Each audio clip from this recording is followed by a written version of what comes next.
terhormat Bapak Dr. Randa Sajinana Setia Laksana MPD dan Bapak Kaadi Saputra SPD MPD, selaku dosen pengampu mata kuliah Pendidikan Pancasila, serta teman-teman kelas A yang saya banggakan. Puji syukur marilah kita panjatkan kepada Allah Subhanahu wa Ta'ala, dan sholawat serta salam semoga tetap tercurah limpahkan kepada baginda Rasulullah Muhammad SAW. Adapun topik yang akan kita bicarakan mengenai pada presentasi kali ini yaitu tentang Pancasila sebagai dasar nilai pengembangan ilmu dan kaitannya dengan ekonomi syariah. Saya Gita Guntari sebagai moderator yang akan membimbing jalannya presentasi pada kali ini. Sebelumnya saya akan memperkenalkan anggota dari kelompok 2, kelas A Ekonomi Syariah. Yang pertama ada Aris Nurul Muiz, yang kedua ada Damila Kamelia Warman, yang ketiga ada Gita Guntari, yang keempat ada Nisrina Atia Nur Azizah, yang kelima ada Imam Ahmad Dafi, dan yang keenam ada Yesti Yulianti Fatimah. Adapun rangkaian acara yang akan kita lewati pada presentasi kali ini, yang pertama pembukaan, yang kedua penyajian materi, yang terakhir penutup. Acara yang pertama yaitu pembukaan. Marilah kita bersama-sama mengucapkan basmalah. Bismillahirrahmanirrahim. Kita memasuki acara selanjutnya yaitu penyajian materi.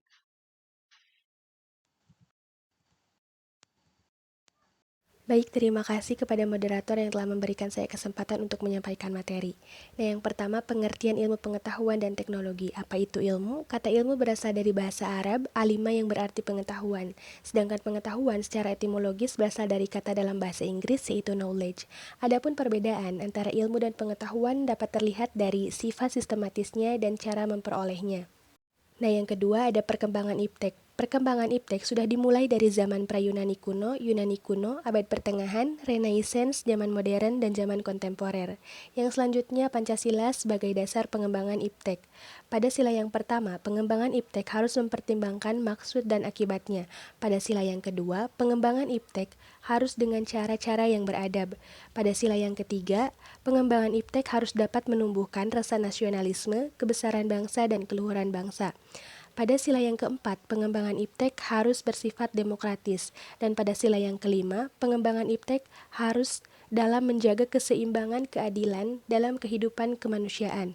Yang selanjutnya ada urgensi kedudukan Pancasila sebagai dasar pengembangan iptek. Yang pertama, urgensinya yaitu iptek tidak bertentangan dengan nilai-nilai yang ada dalam Pancasila dan setiap pengembangan iptek harus berakar dari budaya dan ideologi bangsa. Yang kedua ada alasan diperlukannya Pancasila sebagai dasar nilai pengembangan ilmu. Yang pertama ada pluralitas, yang kedua dampak negatif yang ditimbulkan oleh iptek, yang ketiga ada perkembangan iptek yang didominasi negara-negara barat dengan politik global, dan yang terakhir ada gaya hidup global menggantikan nilai-nilai kearifan lokal.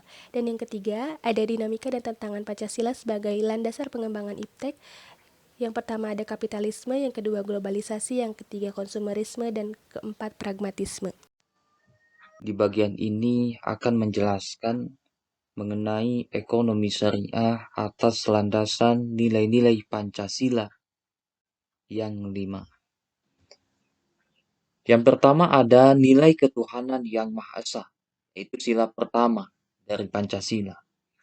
Sila pertama ini memang diakui, baik secara langsung maupun tidak langsung, adalah cerminan dari ajaran agama Islam. Tuhan dalam agama Islam adalah Esa, satu, tunggal, tidak ada yang menandingi ataupun menyekutuinya. Lalu apakah Islam ada keselarasan dengan sila pertama ini? Tentu ada. Di dalam Quran surat Al-Baqarah ayat 103, yaitu wa ilahukum illahu wahid, la ilaha illa huwa rahmanur rahim. Dan Tuhan kamu itu adalah Tuhan yang Maha Esa. Tidak ada Tuhan melainkan Dia yang Maha Murah dan lagi Maha Penyayang. Konsep ini menunjukkan bahwa dasar kehidupan bernegara rakyat Indonesia adalah ketuhanan, bukan ateisme atau pemuja dewa-dewa. Di dalam Islam konsep ini biasa disebut abdu minallah ataupun horizontal, yang merupakan esensi dari tauhid berupa hubungan manusia dengan Allah Subhanahu wa Ta'ala. Lantas, bagaimana kaitannya ekonomi syariah dengan nilai Pancasila? Nah, tentu di sini ada kaitannya. Sebab ekonomi syariah ini berlandaskan pada hukum Al-Quran dan Sunnah sebagai rujukan utama dan ada ijtihad ulama. Yang mana Al-Quran dan hadis atau as-sunnah ini adalah ciptaan Tuhan yang Maha Esa, yaitu Allah Subhanahu wa Ta'ala. Maka ekonomi syariah ini juga dapat dikatakan selaras dengan nilai-nilai Pancasila, sila pertama. Sekian, terima kasih. Saya kembalikan kepada moderator. Materi yang ketiga ialah tentang sila kedua, nilai kemanusiaan yang adil dan beradab. Sila kedua Pancasila yang menekankan pada keadilan dan adab manusia yang dilandasi oleh nilai-nilai luhur pandangan dalam Islam. Keadilan dalam ajaran Islam sangatlah penting, mengingat pada Quran Surat Ar-Rahman ayat 7, yang artinya, dan Allah telah meninggikan langit dan dia meletakkan neraca atau keadilan. Dalam hukum ekonomi syariah pula, keadilan sangatlah penting karena pada transaksi pun kita harus berlaku adil dengan ketentuan dan cara metode yang marsalah-mursalah, yang bertumpu pada pertimbangan menarik manfaat dan menghindari mudarat.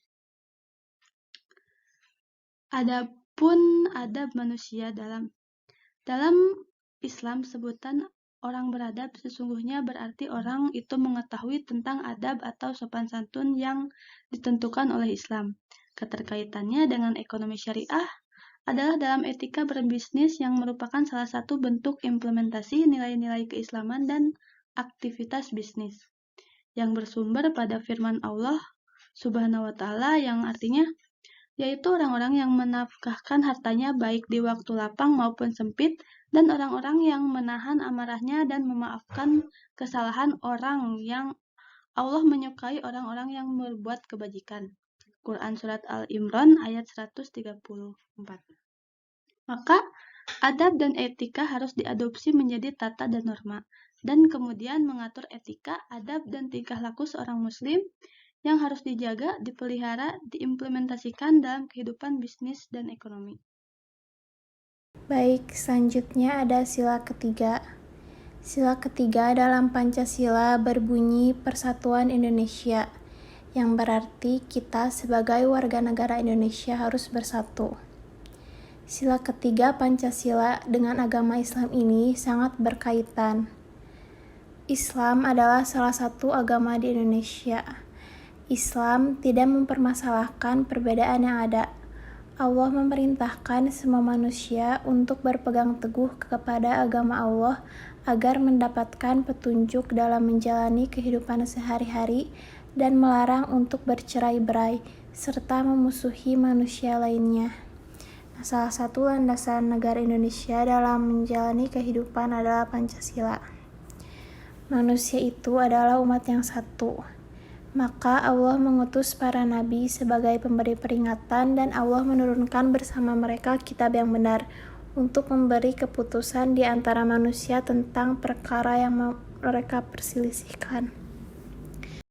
Nah, selanjutnya ada keselarasan sila ketiga dengan ekonomi syariah.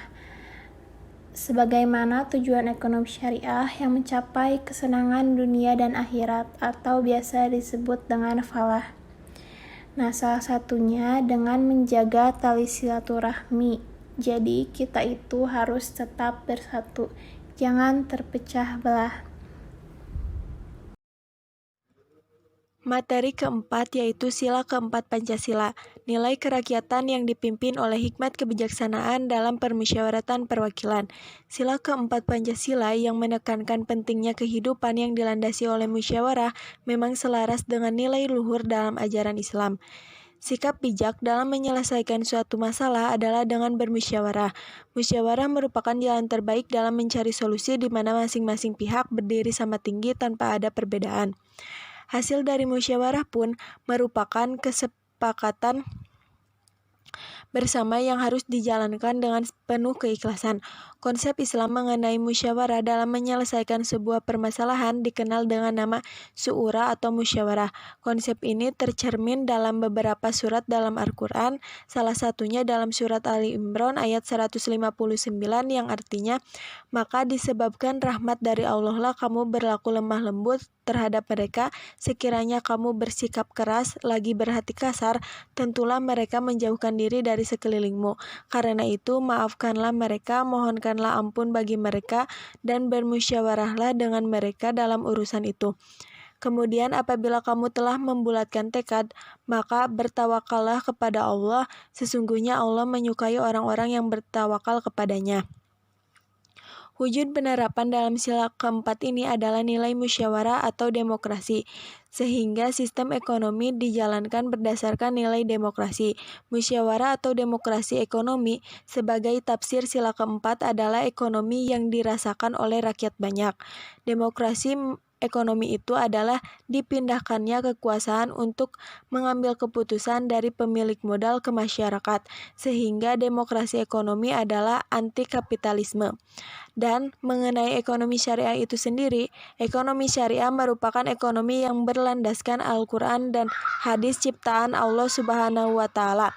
Maka dari itu, ekonomi syariah juga dapat selaras dengan Pancasila, apalagi sila keempat ini diambil dari intisari Quran surat Asy-Syura ayat 38 yang artinya, dan bagi orang-orang yang menerima mematuhi seruan Robnya dan mendirikan sholat dengan urusan mereka, diputuskannya dengan musyawarah antara mereka, dan mereka menafkahkan sebagian dari rezeki yang kami berikan kepada mereka. Baik, yang terakhir adalah nilai keadilan sosial bagi seluruh rakyat Indonesia. Keadilan sosial dalam negara Indonesia tercantum pada dasar negara Pancasila atau lebih tepatnya pada sila kelima. Sila kelima Pancasila berbunyi, keadilan sosial bagi seluruh rakyat Indonesia. Dari bunyi sila 5 ke saja, sudah ketahuan bahwa seluruh rakyat Indonesia harus mendapatkan keadilan sosial yang merata. Oleh karena itu, setiap masyarakat Indonesia memiliki derajat yang sama di mata hukum dan negara. Tidak hanya dalam Pancasila saja, dalam Al-Quran pun juga begitu. Islam dengan tegas memerintahkan kepada seluruh umat Islam untuk selalu bertakwa, bahkan kepada mereka yang tidak menyukainya.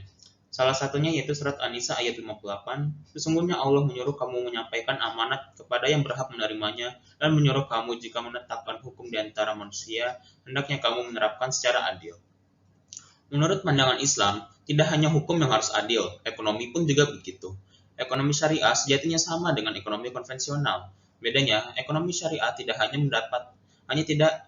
mendasarkan kebutuhan manusia di dunia, namun juga di akhirat. Dimensi dunia akhirat inilah yang membedakan dengan ekonomi konvensional. Ada 3 asas filsafat ekonomi syariah.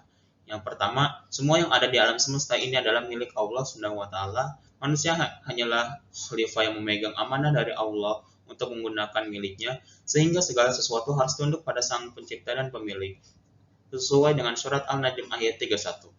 Kedua, untuk dapat melaksanakan tugasnya sebagai khalifah Allah, manusia wajib tolong-menolong dan saling membantu dalam melaksanakan kegiatan ekonomi yang bertujuan untuk beribadah kepada Allah. Ketiga, beriman pada hari kiamat yang merupakan asas penting dalam sistem ekonomi syariah. Dengan keyakinan seperti ini, keadilan akan berjalan sebab dia sadar bahwa semua perbuatan akan dimintai pertanggungjawabannya kelak oleh Allah Subhanahu wa Ta'ala. Sekian dari saya kembalikan lagi kepada moderator. Demikian tadi presentasi dari kelompok 2 kelas A Ekonomi Syariah. Marilah kita mengucapkan hamdalah bersama-sama. Alhamdulillahirrabbilalamin. Saya sebagai moderator memohon maaf atas kesalahan dan kekurangan saya. Wassalamualaikum warahmatullahi wabarakatuh. Pesan-kesan saya selama mengikuti pembelajaran mata kuliah pendidikan Pancasila ini, pesannya adalah semoga ilmu yang telah didapat bisa bermanfaat bagi sesama, wabil khusus bagi saya diri pribadi, dan untuk kesannya adalah sangat bahagia dan senang sekali, apalagi diampu oleh dosen yang sangat luar biasa. Mantap. Kesan saya selama mengikuti mata kuliah pendidikan Pancasila ini sangatlah berguna untuk saya, apalagi sebagai remaja di zaman yang semakin bebas ini. Mata kuliah Pancasila ini bisa menjadi bekal untuk saya. Dan pesan saya adalah tetap semangat. Pesan saya agar lebih memvariasikan lagi dalam memberikan pembelajaran mata kuliah dan semoga Allah senantiasa memberikan keselamatan, kesehatan, panjang umur untuk Bapak dosen, Bapak Haji Nana, dan Bapak Ani, dan teman-teman semua. Amin. Kesan dan pesan selama saya belajar pendidikan Pancasila.